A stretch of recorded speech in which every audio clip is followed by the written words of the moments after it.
House Bill 6771, an act defining and prohibiting the establishment and perpetuation of political dynasties to promote equitable political participation by Representative D. Faustino and Marcos. The Committee on Suffrage and Electoral Reform. Panukalang magbibigay definisyon at magbabawal sa pamayani ng political dynasties. Ito ang House Bill No. 6771 na inihain ni na House Speaker Isabela 6th District Representative Faustino Boggiti III at Presidential Son House Majority Leader Ilocos Norte 1st District Representative Sandro Marcos. Nai-refer na ito sa House Committee on Suffrage and Electoral Reforms, araw ng Miyerkules, December 10. Kasunod ito ng direktiba ni Pangulong Ferdinand Marcos Jr. sa Kongreso na gawing prioridad ang 4 na kritikal na panukalang batas kabilang na ang anti-political dynasty.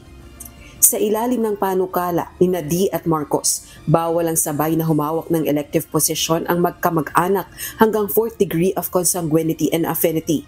Ibig sabihin, hindi pwedeng tumakbo ang magulang, anak, lolo, lola, kapatid, tiyahin, tiyuhin, pamangkin, apo sa tuhod, lolo't lola sa talampakan, pinsan at apo sa pamangkin, asawa, biyanan, manugang, lolo't lola ng asawa, bayaw, bilas at asawa ng apo, pamangkin ng asawa, asawa ng apo sa tuhod ng isang nakaupong opisyal sa national level. Gayun din, hindi pwedeng sabay na umupo sa legislative district, provincial government, city o municipal government at barangay ang magkakamag-anak. Pero ang isang political scientist na si Professor Julio Tihanki may nakikitang butas sa naturang panukalang batas na ito. Bagamat sa unang basa, makikita natin na hanggang 4th degree of consanguinity ang minumungkahi nitong batas na ito, ang aking nakikita ay may kakulangan ito dahil hindi niya sinasabi kung ilan sa magkakamag-anak ang pwede at hindi pwedeng tumakbo. No? Sa mga ibang version ng batas na minumungkahi ay sinasabi ng diretso na no two members of the same family within the 4th degree can run and hold office. No? Dito, ang kanilang version ay if a person, no? Ang kanilang definition. No? So, hindi malinaw kung ilan, no? At kung paano. No?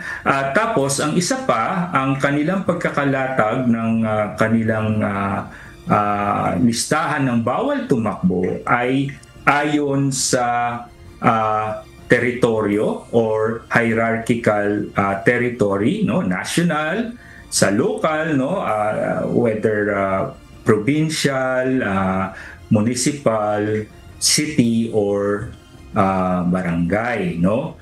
Kaya lang, no, hindi maliwanag paano kung may overlapping constituency, no. Halimbawa, hindi ka nga tumakbo sa isang distrito, bilang kongresista, tatakbo ka naman doon sa ibang distrito, sa ibang probinsya or sa ibang jurisdiction. No? So, kailangan linawin ito, kung hindi, iisipin ng mamamayan at mga nagmamasid na ito'y mga loophole.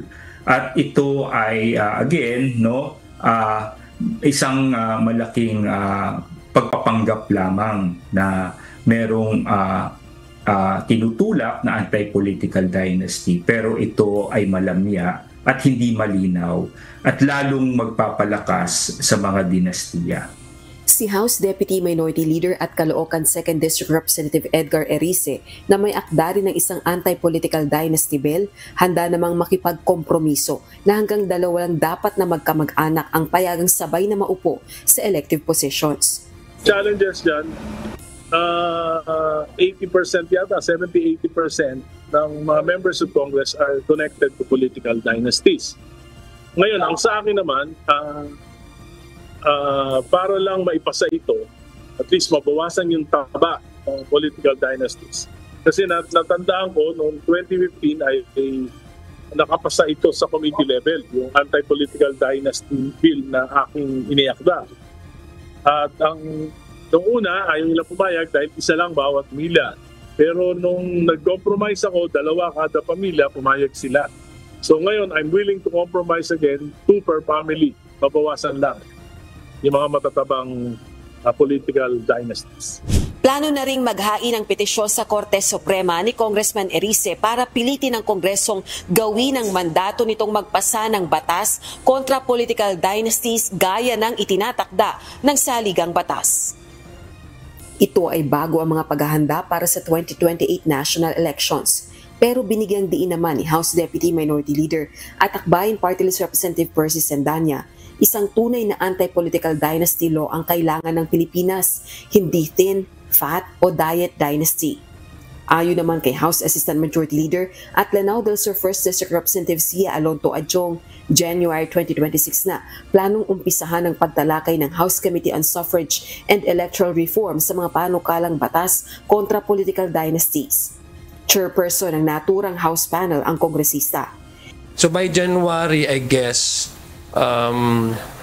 that would be third week of January ang schedule natin para mag-start na tayo ng preliminary na discussion on the anti-political dynasty, and we will consolidate all the various versions of this bill. Naniniwala si Political Science Professor Tihanki na pambihirang pagkakataon ito ngayon para i-pressure ng mga mamamayan ang pamahalaan na magpasa ng isang tunay na batas kontra political dynasty, 4 na dekada matapos itakda ng saligang batas. Sa gitna ito ng malawakang anomalya sa flood control projects ng pamahalaan. Sa kasalukuyan, higit 10 panukalang batas na ang inihain kontra political dynasty sa Kamara. Rosa Licoz, UNTV News and Rescue. Diyos ang aming sandigan, serbisyo publiko ang aming pinahahalagahan.